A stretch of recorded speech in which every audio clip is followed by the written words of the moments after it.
Alrighty, round two. Well, 28 days, huh? I've never seen this film before, and that's saying something because I've heard of this film for years, and then there was a sequel called 28 Weeks Later, which, kind of like stirred the bubble in the kitchen. I was like, all right, cool, cool, cool. But, never got into it. Now there's a trequel called 28 Years Later, which we'll get to that. But for right now, let's look at the original. Thankfully, or depending on how you want to see it, Sony bought the rights to Fox's Searchlights, which means that now Sony, the same people who are out there selling anime to us for the third time in movie theaters, now have the rights to these guys. And they brought it back to theaters, which was great. We actually liked that one. And they allowed me to use the AMC movie stub instead of making me pay for the ticket, which is what they do with the anime stuff. Anyways, amazing, because obviously they're trying to build a pipe for the next one. But when I tell you that I had no idea just how on the spot and how influential this specific, I wasn't say vampire, zombie infection film is, blew me away. Because up until this point, all the tropes that were kind of like taken for granted, I can see the inspiration. And when you start with like, just simply put how the Cillian Murphy character wears a red shirt, uses a baseball bat, and how that is a direct reflection to High School of the Dead. Yes, that fucking series or anime or whatever you want to call it. It was like a mind-blowing moment of like, oh shit, this is the film that everybody got freaked the fuck out by. Not just necessarily because there's zombies and there's evil people. It's the fact of how fast these things went to shit. We think about The Last of Us. We think about any generic, like Metro is probably one that came beforehand, but even then, that is a London-inspired universe. So we come around and we show how London has to deal with this outbreak problem.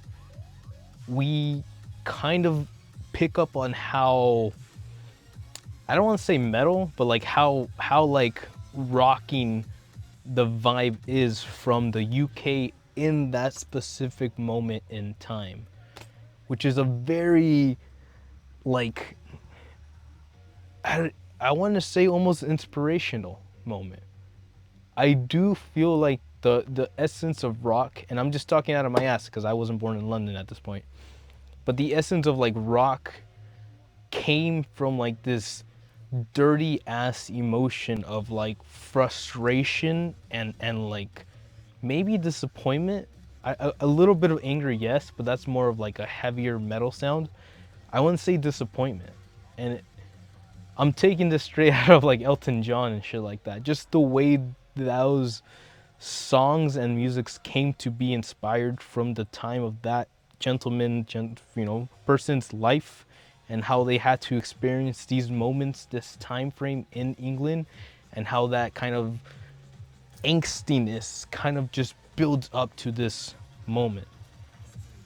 But it's a moment of free fall. The moment where the needle has popped the bubble, and now we're left with our results. 28 Days Later hits all the right notes when it comes to a zombie outbreak type of end of the world situation. Number one, we did it to ourselves. It is by the consequences of our actions and by the lack of, let's call it, faith in mankind or hope or inspiration, that we have pushed ourselves to this brink. And in this brink, we find the results of our actions. And well, wouldn't you know it? Infections, outbreaks. And this is just in the UK. No, Manchester area, I believe. They make a big point of the people in the city are even questioning themselves, like, what if they're just lying to us and the rest of the world is already okay, but because of our lack of government and our lack of support for the common people, we, the common people, are so fucked. Number two, the monsters are not the worst of the ending. We know very well, we've seen it before, that when shit really hits the fan, some people, or maybe most people, or maybe all people, right, will throw away whatever mask or whatever pretentiousness they are hiding in the sake of survival. It becomes a moment of certain people will do certain actions because they believe certain beliefs must be followed to reach a desired conclusion. And it's in this kind of shared hive mentality that we see, I don't want to call them the dumbest, but the shittiest ideas thrive. The ideas that are less worried about what happens to us and focus more about what happens to me.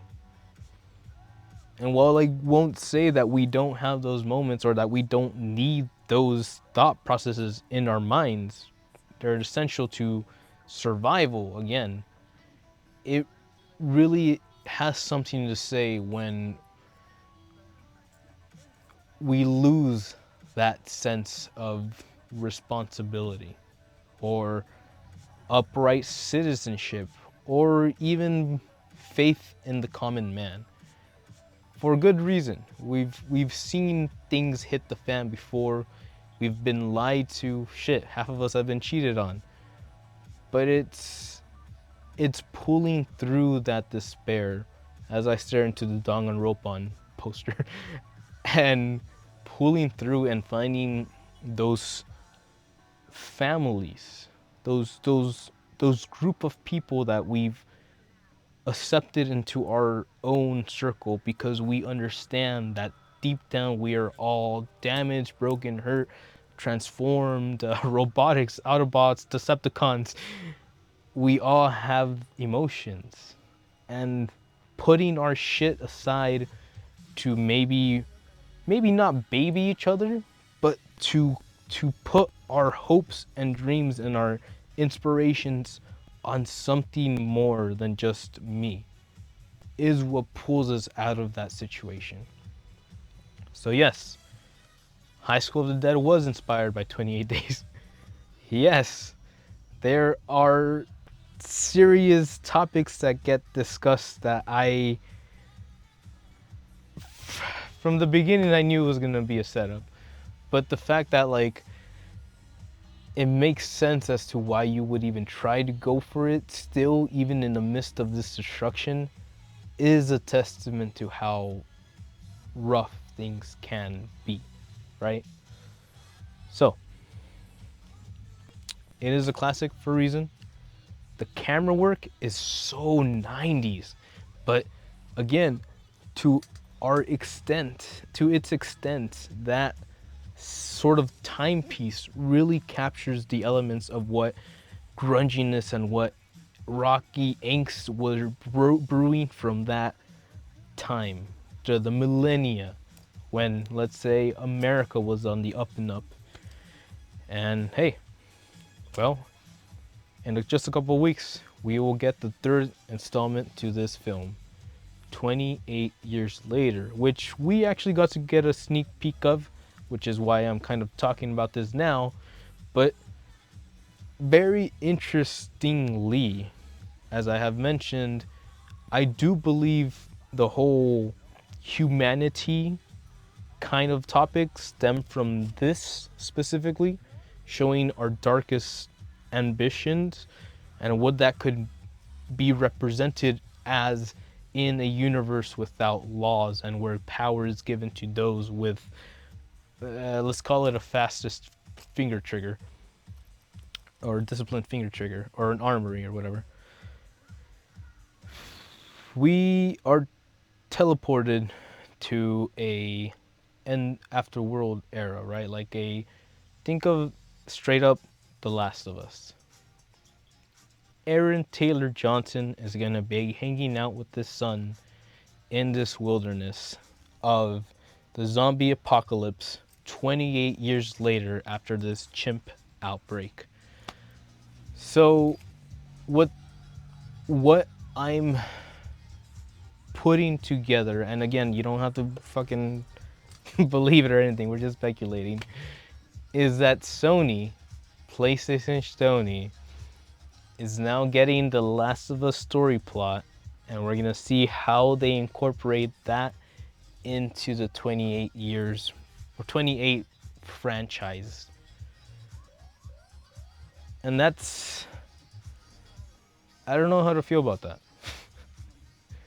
If we like, look, I'm all for inspiration, right? And like, it's kind of cute that this thing might have inspired The Last of Us, and then The Last of Us is now inspiring 28 days later.